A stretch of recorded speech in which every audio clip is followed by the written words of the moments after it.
Antes de comenzar, lo primero que tenemos que hacer es armar nuestro entorno de desarrollo. Para eso nos vamos a dirigir a la página que ven en pantalla, github.com. Allí vamos a abrirnos una cuenta. Acá en Sign In colocamos nuestros datos.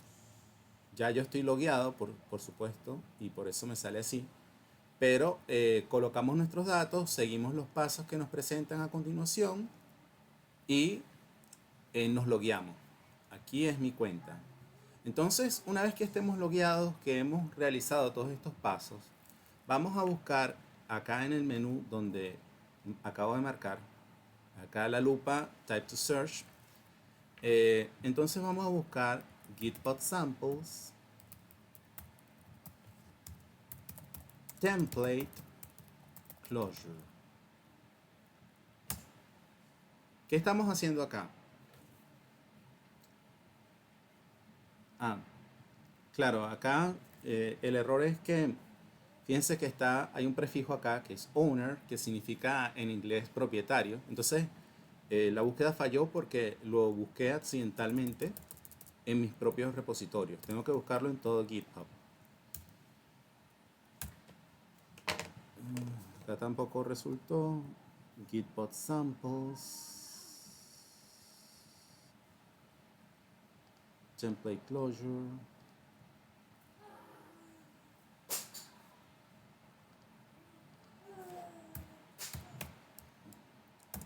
Repo. Ahora sí. Le puse el prefijo repo de repositorio, gitpod samples, slash template closure y lo conseguí. Bien. Vamos a explicar un poco qué es esto, ¿no? GitHub es un software de control de versiones. ¿Qué hace un software de control de versiones?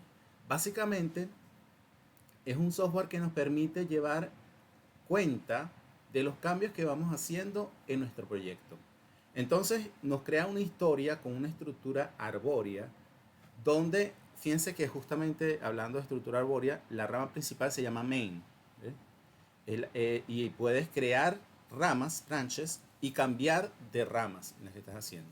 Entonces tú tienes una línea principal que es donde vas agregando los cambios que vas haciendo a tu proyecto y puedes crear ramas, como por ejemplo si quieres tener una versión paralela para probar cosas, hacer experimentos, creas una rama.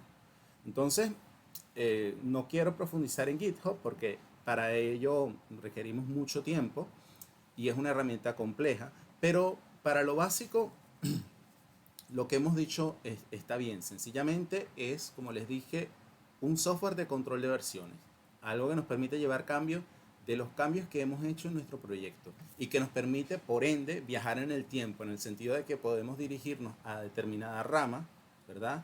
O a determinado tag, identificar un tag, una rama, y ir a esa versión que teníamos en ese momento en concreto.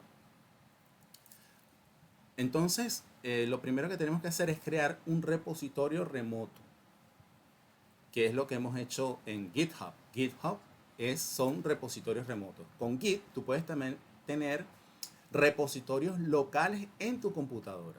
Pero eso, como les dije, es otro tema. Luego tenemos los templates, ¿no? Que es lo que estamos buscando acá. Un template. ¿Qué es un template?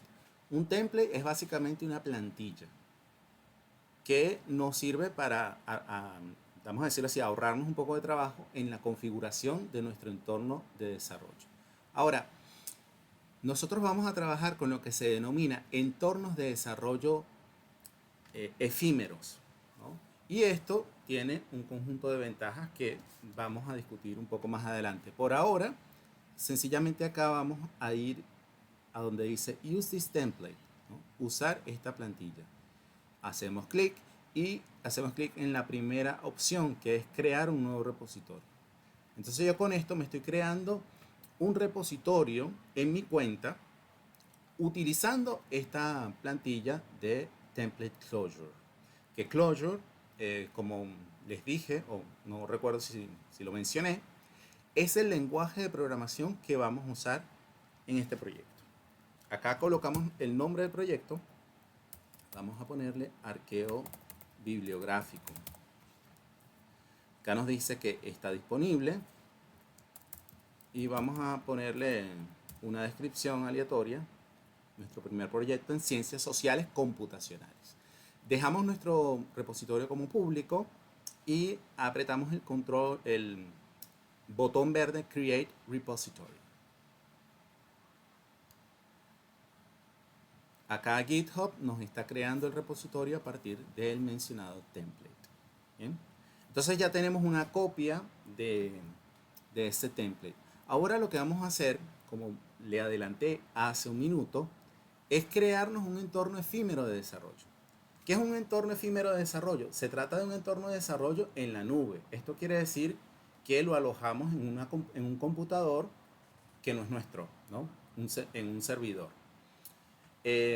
La ventaja de trabajar con entornos de desarrollo efímero, primero cuando estás empezando, es que no tienes que ocuparte de la configuración del mencionado entorno, ya que eso envuelve cierto grado de complejidad y, digámoslo así, lo haría muy cuesta arriba para los principiantes. Encima tener que aprender el lenguaje de programación, configurar el entorno de desarrollo, lo que quiere más que todo reconocimiento de sistema operativo Linux. Entonces con esto nos ahorramos toda esa preocupación. Por otra parte, las ventajas que tienen los entornos efímeros de desarrollo es que son entornos reproducibles. Entonces tú puedes tener un entorno reproducible que puedes compartir con otros usuarios. Pero esta ventaja ya, digámoslo de esta manera, es más evidente para aquellos que ya tienen experiencia en la industria de la programación, ¿no?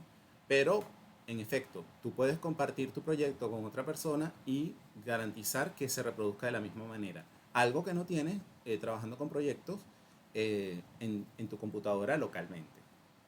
Entonces, hay dos maneras de crear entornos efímeros de desarrollo. Si vienes acá al botón verde donde dice Code, ¿verdad? Code Spaces, acá Create Code Space on Main.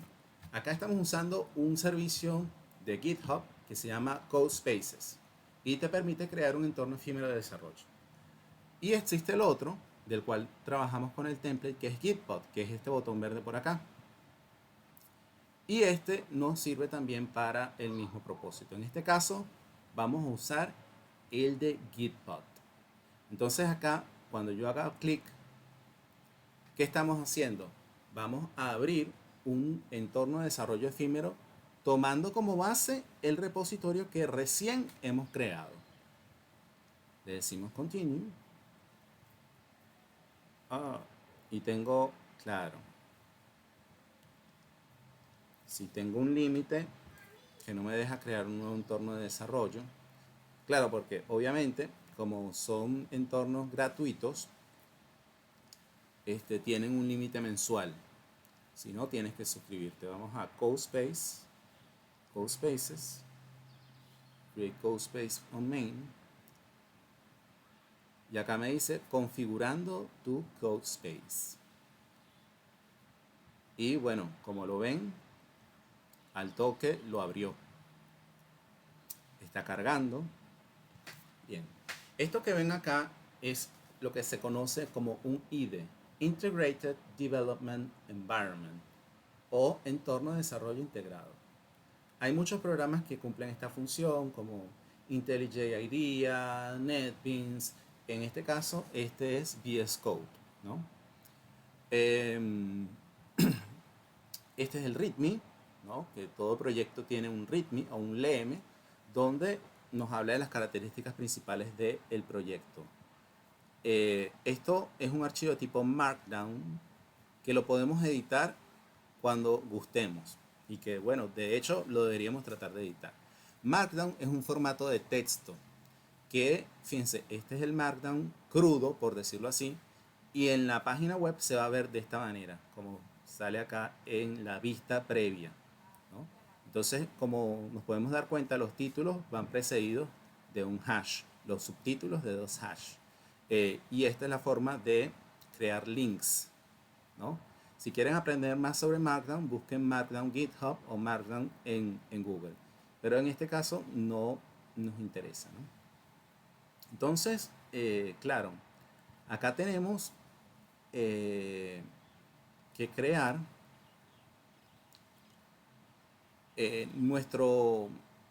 preparar nuestro entorno de desarrollo con Clojure, ¿no? Si se dan cuenta, cuando tipeo Clojure, dice que el comando no lo encuentra. Y claro, y es que yo me bajé la configuración, el template para Gitpod y estoy utilizándolo en CodeSpaces. Pero no se preocupen, ya vamos a resolver esto. Bien, lo primero que vamos a hacer es dirigirnos vamos a decirlo así, al menú del IDE. Así que presionamos F1, Add Dev. Ya yo hice clic acá y esto me creó esta carpeta que ven acá, .dev container con un archivo .json, ¿no? No recuerdo si mencionamos ya lo que es un archivo JSON, pero cuando trabajemos o cuando se trabaja, mejor dicho, con protocolos HTTP, los archivos JSON son un formato de intercambio muy común. Las respuestas por lo general vienen en JSON. Y si se fijan, JSON es un objeto de JavaScript y es básicamente representar la información entre corchetes y representarla en términos de llaves y pares. Entonces acá image es una llave y lo que tenemos acá es un valor. En términos de llaves, perdón, quise decir y valores, ¿no? De pares de llaves y valores, fue lo que quise decir, ¿no? Entonces, como ven, escribimos la llave, entre comillas la palabra, luego dos puntos, y el valor que puede ser, entre comillas, en este caso representa un string o una cadena de caracteres, puede ser un número o puede ser un vector representado por dos corchetes, que puede contener strings o puede contener de nuevo números o puede contener de nuevo otros objetos de este tipo, ¿no? Entonces, esto es un archivo de configuración, ¿bien? Entonces acá F1 teníamos add dev, acá le decimos modify your active configuration y luego vamos a tipear acá Clojure. Aceptar. Bien. Ahora, si mal no recuerdo, vamos acá a la campana, acá abajo de la campana, y nos dice, hemos notado un cambio en la configuración de tu dev container. Tienes que reconstruir el container para aplicarlos ahora. Entonces le decimos reconstruir, rebuild.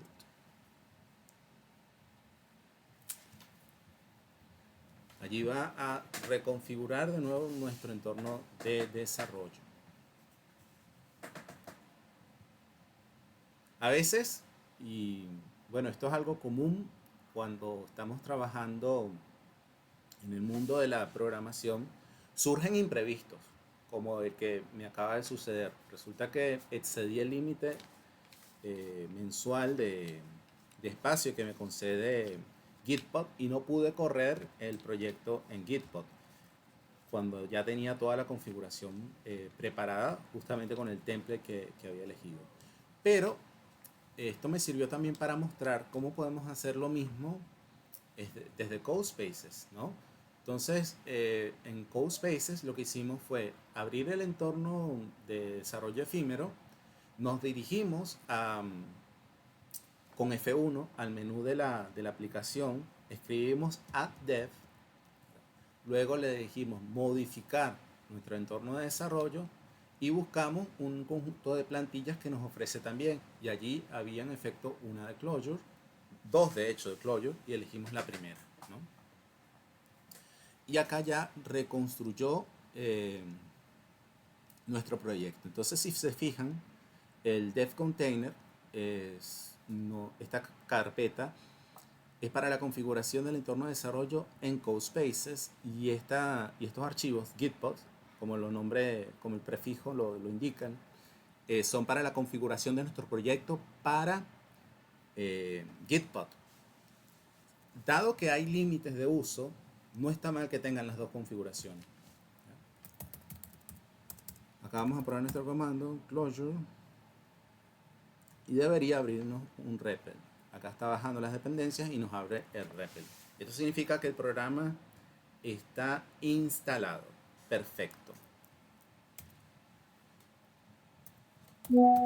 Ahora, fíjense lo que vamos a hacer.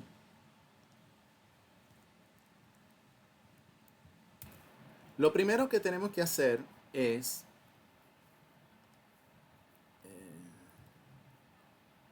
instalar un par de herramientas. Acá vamos donde dice extensiones. Vamos a instalar Calva.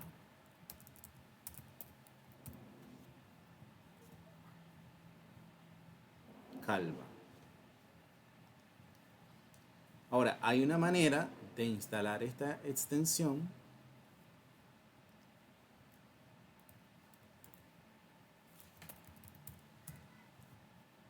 para que siempre la tengamos, ¿no? Y eso implica añadirla acá al Dev Container JSON. Con ese propósito, lo que tenemos que hacer es añadir datos dentro de este objeto JSON, ¿no? Entonces, como les decía, se trata de pares llave valor. Entonces la llave va a ser extensions y el valor va a ser el nombre de nuestra extensión, ¿no? Entonces ya acá yo lo copié para mayor facilidad.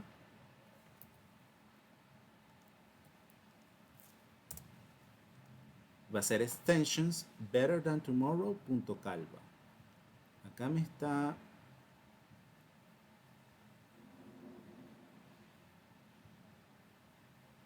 indicando un problema. Dice que no se puede agregar la extensión. No se puede agregar la propiedad extensiones.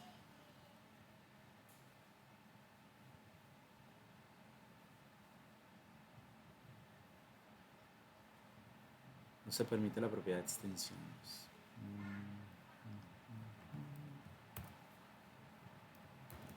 Bien, entonces sería así. Customizations es la llave. Esa llave recibe otro objeto. Ese objeto tiene otra llave. VSCode/extensions. Y en un vector better-than-tomorrow.calva. Es importante esto que les estoy mencionando acá.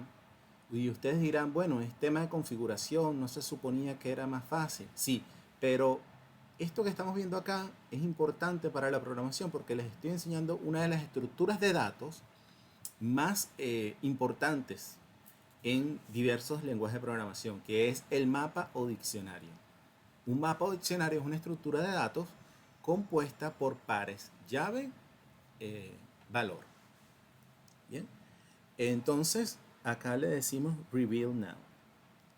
Porque cada vez que hacemos un cambio en el devcontainer.json, hay que reconstruirlo. ¿Bien? Ahora, si hasta este punto ustedes están confundidos y creen que ha sido mucha configuración, no hay problema. Porque el repositorio que yo creé lo pueden usar también como template. Entonces ustedes pueden venir acá, buscan mi nombre, Javier Valls, el nombre del repositorio arqueo bibliográfico y hacen clic acá, Use this template. El mismo procedimiento que hicimos para crear el repositorio con el template de GitHub. Exactamente igual. Hacen clic en Use this template y Create a new repository. Pero lo hacen con mi proyecto directamente. Y así se ahorran unos cuantos pasos. Acá ya está configurado. Debería tener la extensión instalada.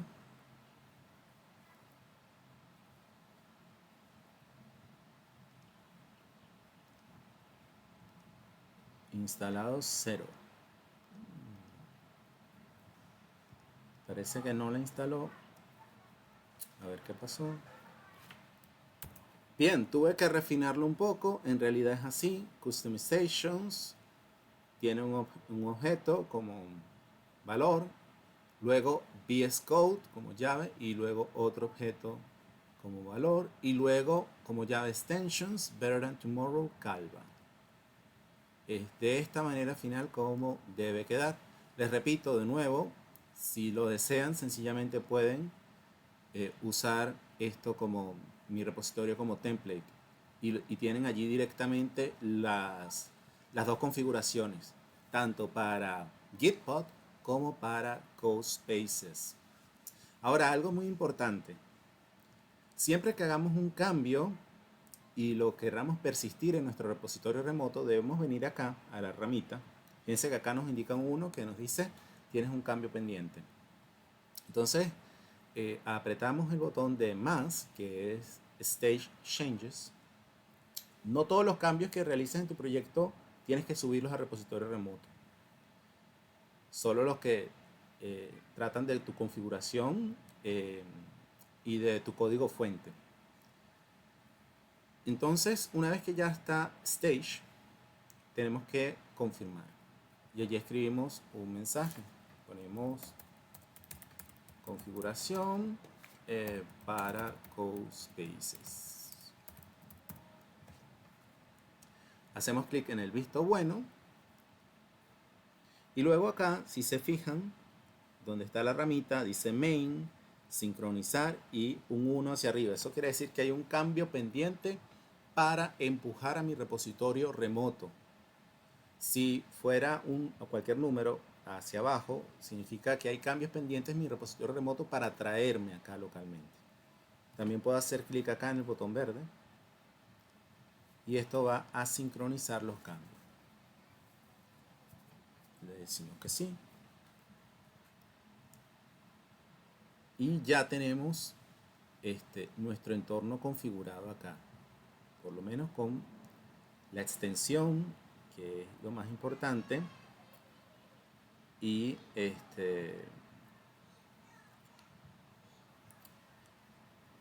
nuestra configuración para Clojure, ¿no? Entonces debemos tener Java instalado,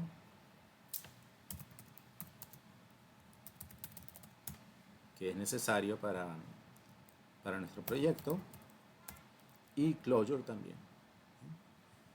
Ahora lo que vamos a hacer concretamente es crear nuestro proyecto y ya vamos a ver cómo lo vamos a hacer. Ahora que hemos configurado nuestro entorno de desarrollo, es hora de crear nuestro proyecto. Se trata sencillamente de crear una estructura de carpetas que van a contener todos los archivos necesarios para llevar a cabo la tarea que nos hemos propuesto, que es consultar una API para realizar de forma automatizada un arqueo bibliográfico. Bien. Entonces, lo primero que vamos a hacer es dirigirnos a nuestra página de GitHub y vamos a buscar un repo de Sean Corfield. Se llama Devs New.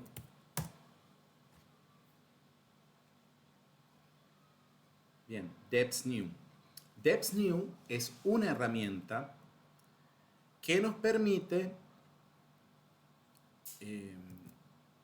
vamos a decirlo así, crear proyectos. Tiene la posibilidad de utilizar distintas plantillas, ¿verdad?, para crear nuestros proyectos. Entonces, lo que nosotros vamos a hacer es que vamos a copiar esto,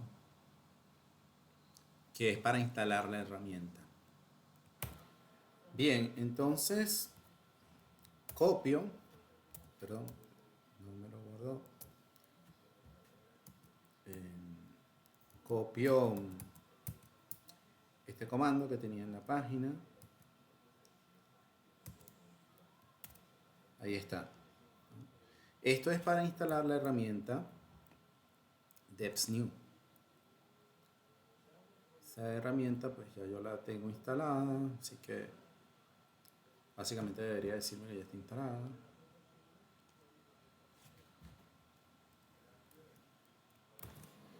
Bien, allí me dice que new ya está instalado. Luego vamos a hacer lo siguiente. Volvemos a nuestra página web.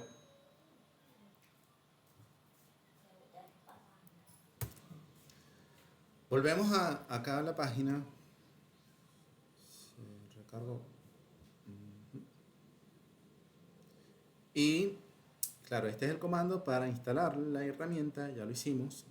Ahora acá nos explica cómo crear una aplicación, ¿no? Copiamos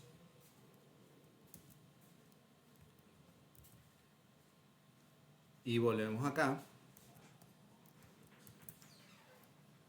y pegamos, ¿no?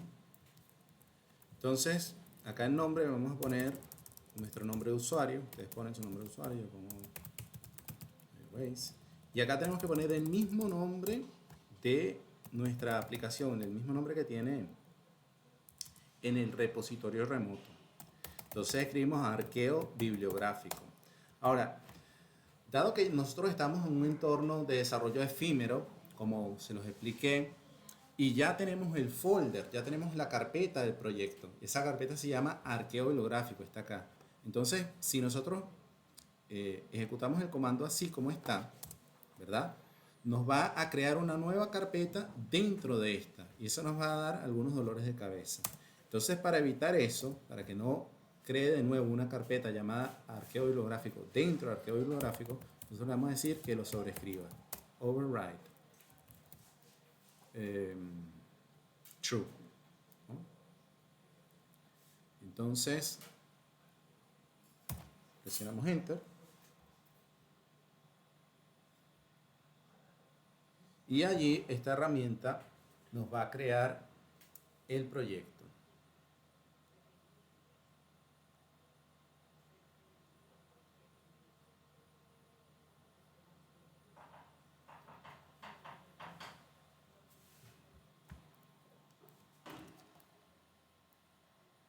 Sí, cometí un error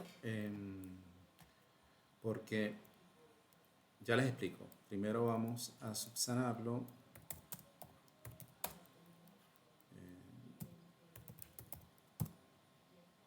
Justamente hizo lo que no quería, ¿no? Creó, como ven acá, la carpeta dentro de la carpeta. Entonces lo que tenemos que hacer es asegurarnos que no estamos en la raíz del proyecto, acá en este directorio, sino que vamos un paso hacia atrás. Para eso tecleamos cd punto punto. ¿Bien? Y si se fijan, podemos, un comando que ya hemos emitido, podemos buscarlo presionando la flecha hacia arriba. Y aquí está. Entonces volvemos a llamar al comando clojure the new app, name, el nombre, override.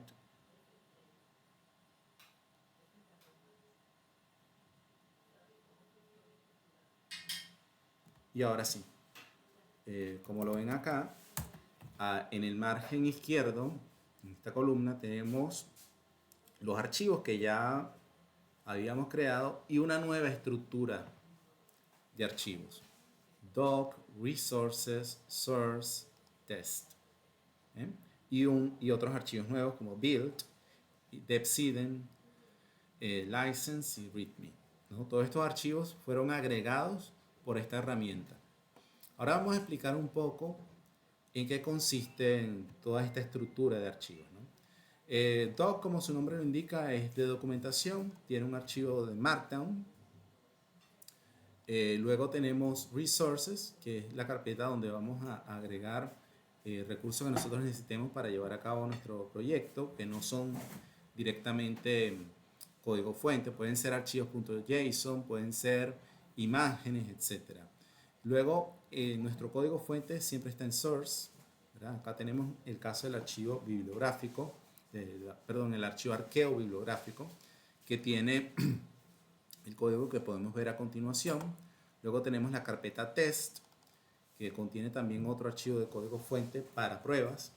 Luego tenemos un archivo .build. Este archivo nos sirve para crear un ejecutable de nuestro programa, ya cuando estemos listos, ya cuando hayamos culminado con nuestras tareas de programación y nuestro programa nos hemos asegurado de que corre de la manera en que esperamos. Entonces allí creamos un ejecutable de ese programa. Y tenemos también el archivo deps-iden, que es donde nosotros declaramos la configuración de nuestra aplicación, ¿no? Y donde declaramos nuestras dependencias, ¿verdad? Entonces, el archivo deps-iden es un mapa de Clojure, ¿no? Se parece mucho al JSON, ¿verdad? Solo que las llaves no se declaran entre comillas, y los dos puntos preceden la llave en vez de sucederla, como en el caso del JSON, ¿no? Entonces, este es un mapa que tiene tres llaves: paths, deps y aliases, ¿no? En path tiene como valor un vector. Estos corchetes representan un vector. Ese vector tiene dos valores. Estos valores son un tipo de dato que se llama string o cadena de caracteres. Y acá nos está indicando que las rutas, path significa rutas. Entonces nos está diciendo que las rutas donde el compilador va a ir a buscar el código fuente son src y resources, ¿no?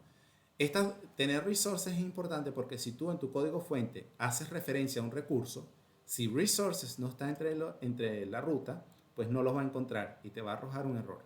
¿Bien? Luego tenemos deps, que son las dependencias, ¿no? Las librerías que nosotros usamos en nuestro código. La primera es la del lenguaje, ¿no? Que tiene todas las funciones incluidas dentro del lenguaje. Ahora, ¿qué es una librería o dependencia?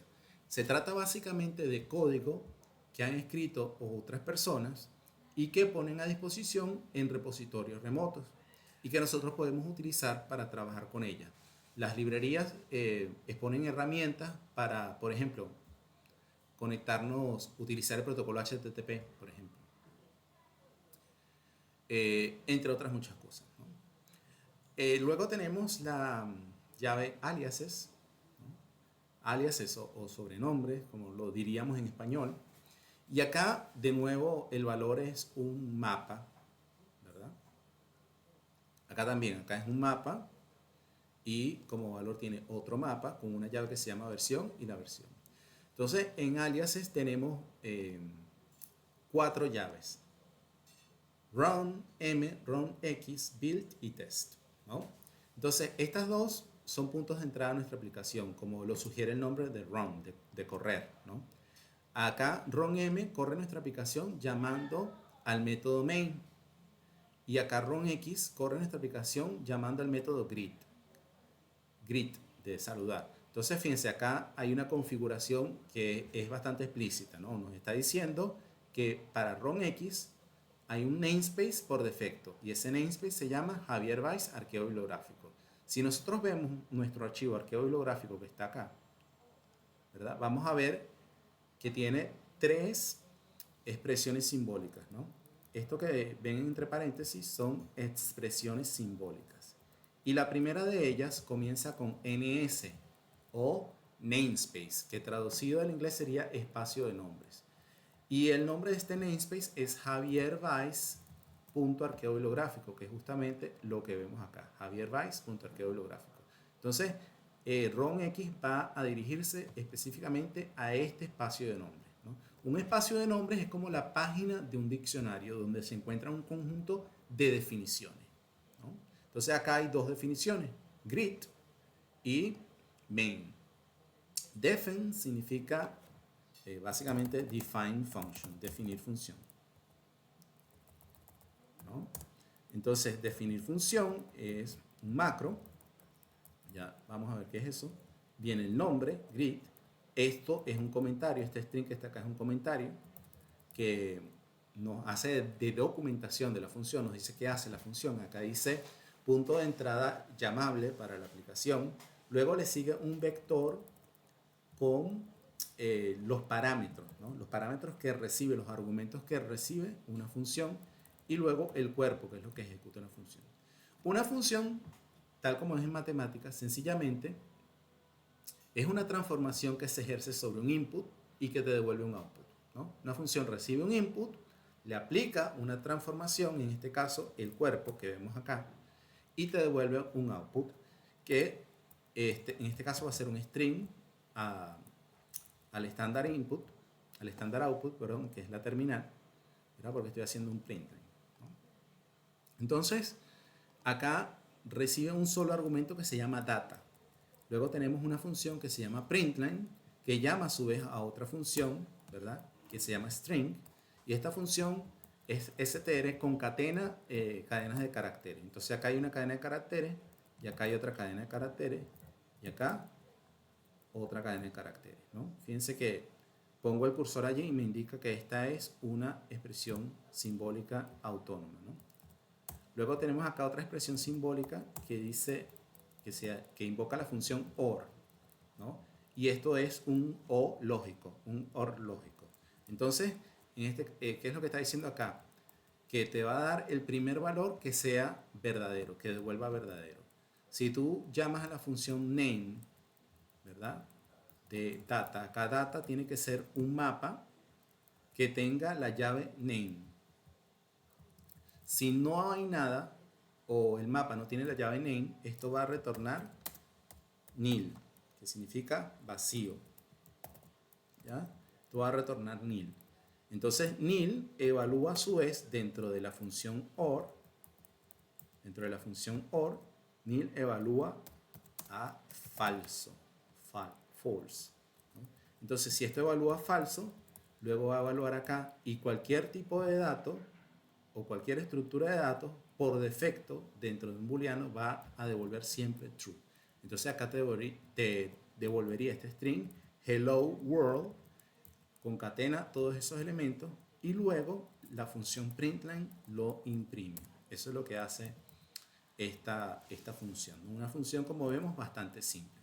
Entonces acá hemos visto un tipo de dato que se llama booleano, que el nombre viene justamente de George Boole, ¿no? Y los booleanos sencillamente son dos valores, true y false, ¿no?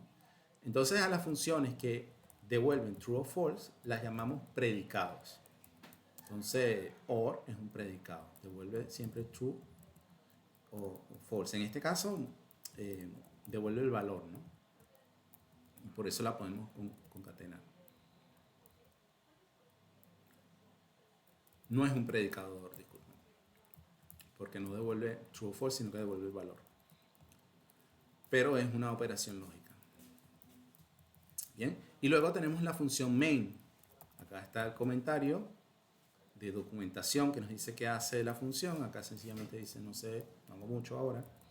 Y esta nomenclatura que ven acá lo que quiere decir, esta i y este args, lo que quiere decir es que recibe más de un argumento. En este caso, esta función me está diciendo explícitamente que recibe un solo argumento. Si yo la intento llamar con dos argumentos, voy a obtener una excepción. Pero la función main recibe más de un argumento, ¿verdad? Esto es lo que quiere decir esta notación, ¿no? Y luego, el cuerpo de la función main llama a la función ya previamente definida greet y le pasa un mapa, como ven, que tiene la llave name.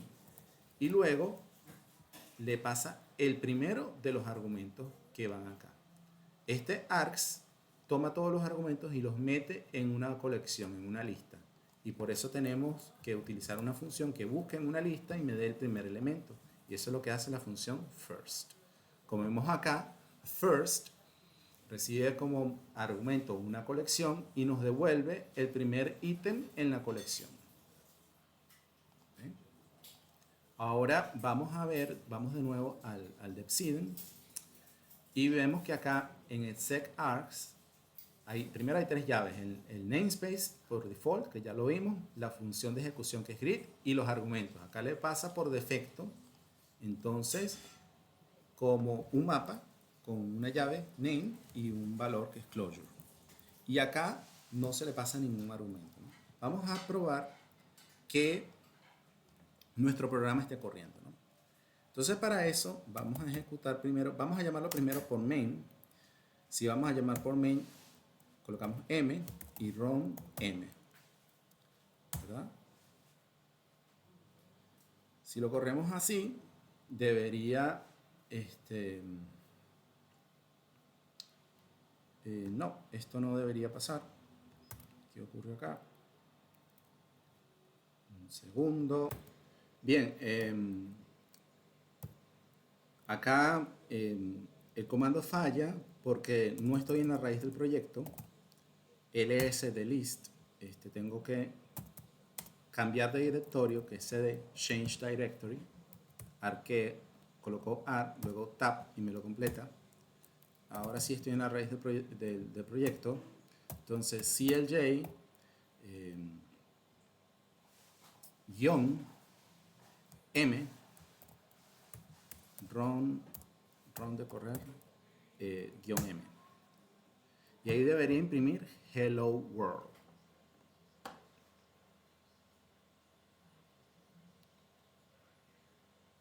Hello world, perfecto. Está ejecutándose esta función acá. Bueno, en realidad estos son los argumentos que se le están pasando por línea de comando y se está ejecutando, perdón, es esta función desde main. Entonces main, como sabemos, recibe argumentos variables, ¿no? Entonces podemos poner acá Javier y me diría hello Javier. Perfecto. Podemos pasarle otro argumento, ¿verdad? Pero, y estos argumentos él los va a aceptar, los va a meter en una lista, pero de esa lista él va a tomar solo el primero, porque es lo que hace la función que tenemos acá. Este first acá, solo toma el primero. ¿Por qué? Porque esta función greet solo recibe un argumento, ¿no? Entonces yo puedo poner varios nombres, pero él solo va a decir hello Javier. ¿Bien? Ahora lo podemos correr también llamando directamente a la función greet, y eso lo hacemos con run x. Entonces por defecto me va a decir allí hello closure, porque como vemos acá en el depseeden le pasa un mapa por defecto que es closure. Acá está, hello closure. Yo puedo también pasarle name, un argumento name, y ponerle, qué sé yo, Juliana, y de nuevo me va a decir hello Juliana. Si yo le paso otro argumento, ¿qué pasa? Ahí tengo un error, porque la función greet solo recibe un argumento y yo le estoy pasando dos. Además estoy cometiendo otro error. Recibe un mapa y un mapa solo tiene un nombre y un valor, ¿no? Entonces por eso nos dice nos da este error. Bien.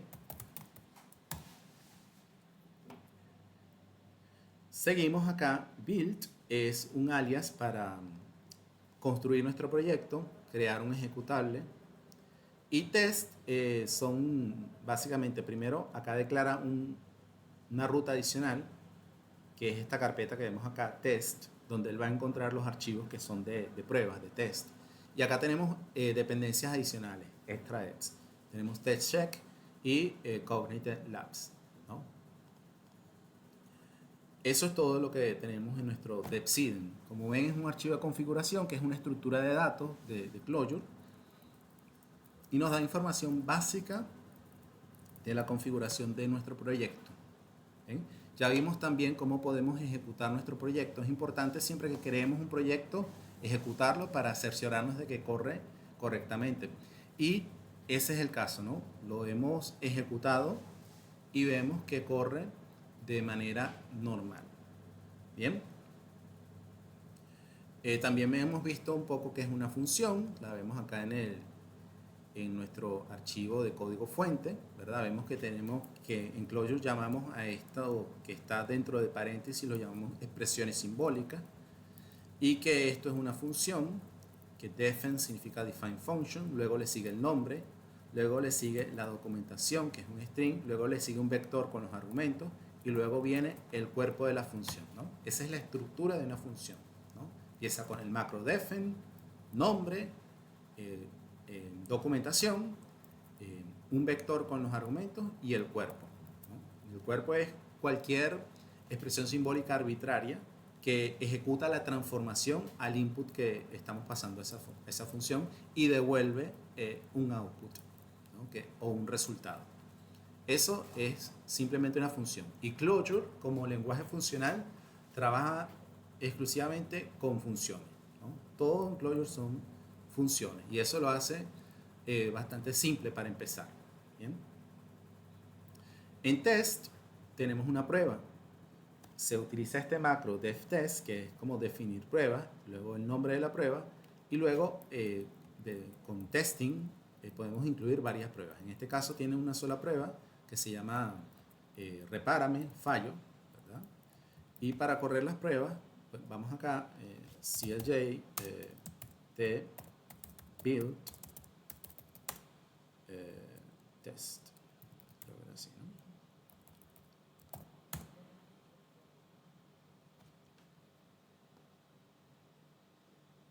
¿no? A ver, a chismear en el readme, por si me equivoco. Ah, era sin los dos puntos.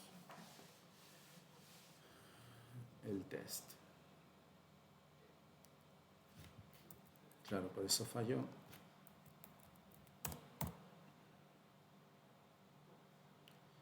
Me dijo problema parseando los argumentos.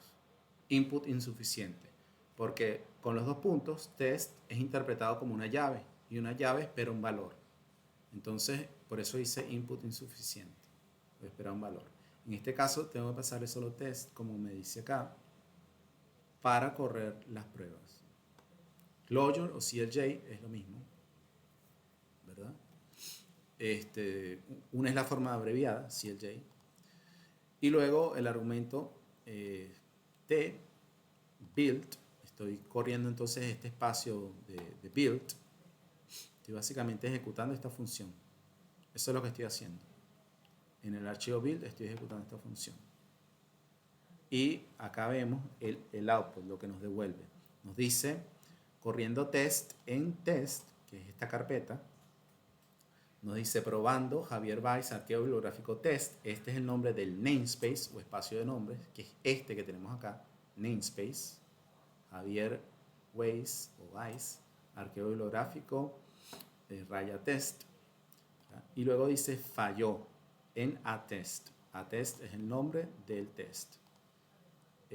Nos dice, fíjense acá, nos dice el nombre del archivo, así se llama el archivo, si lo vemos acá, arqueo bibliográfico test.clj. Todos los archivos de fuente Clojure tienen la terminación .clj o clj. Y nos dice el número de la línea en que falla, justo en la línea 7, ¿no? Porque 0 no es igual a 1, ¿no? Entonces te dice lo esperado y lo actual. Bien, ahí nos dice que el test falló. Entonces, nuestro proyecto, que es lo que hemos verificado acá, tiene todas las herramientas necesarias y corre. Nos hemos cerciorado de que corre, de que se ejecuta. Eso, como les dije, es súper importante. Es lo primero que tenemos que hacer cuando hemos creado nuestro proyecto, asegurarnos de que puede correr y que nosotros sabemos cómo podemos correrlo. Entonces tenemos la posibilidad de correrlo sin ejecutarlo, sin crear un ejecutable, ¿no? ¿Cuál es la diferencia? Bueno, que para nosotros correr el programa sin necesitar el ejecutable, primero tenemos que tener Clojure instalado en el equipo y tenemos que estar en la raíz del proyecto, en este caso acá en arqueo bibliográfico. Porque lo que me pasó recién, si yo estoy en otro lugar y llamo a alguno de estos argumentos, pues sencillamente no debería correr porque no encuentra el código fuente, ¿verdad? Acá te dice, dado que está instalado Clojure, lo reconoce como un comando de Clojure, pero él está buscando acá una función de ejecución y no la encuentra. No hay ningún archivo que le diga a él dónde está esa función de ejecución. Pero si vamos acá a la raíz del proyecto, ¿verdad? Acá está el archivo de Obsidian, donde él puede leer esa información. Entonces, esto básicamente lo utilizamos para correr el programa y hacer algunas pruebas, ¿no? Pero cuando querramos pasar nuestro programa a producción, tenemos que compilarlo y crear un ejecutable y hacer que este ejecutable esté disponible para poder correrlo, pues, ¿no? Claro, igual un ejecutable, si no lo ubicas en la ruta, en tu sistema operativo, no lo vas a poder ejecutar tampoco desde cualquier lugar. Para eso tienes que ubicarlo en la ruta.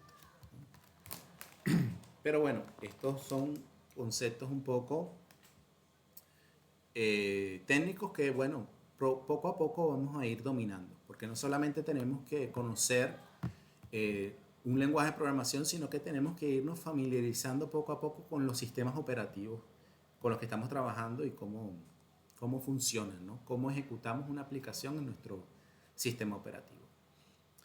Ahora, ¿qué sigue? De manera análoga a cuando estamos, por ejemplo, preparando algún platillo, lo primero que tenemos que hacer es hacer la lista de ingredientes. ¿Qué ingredientes necesitamos para preparar nuestro platillo?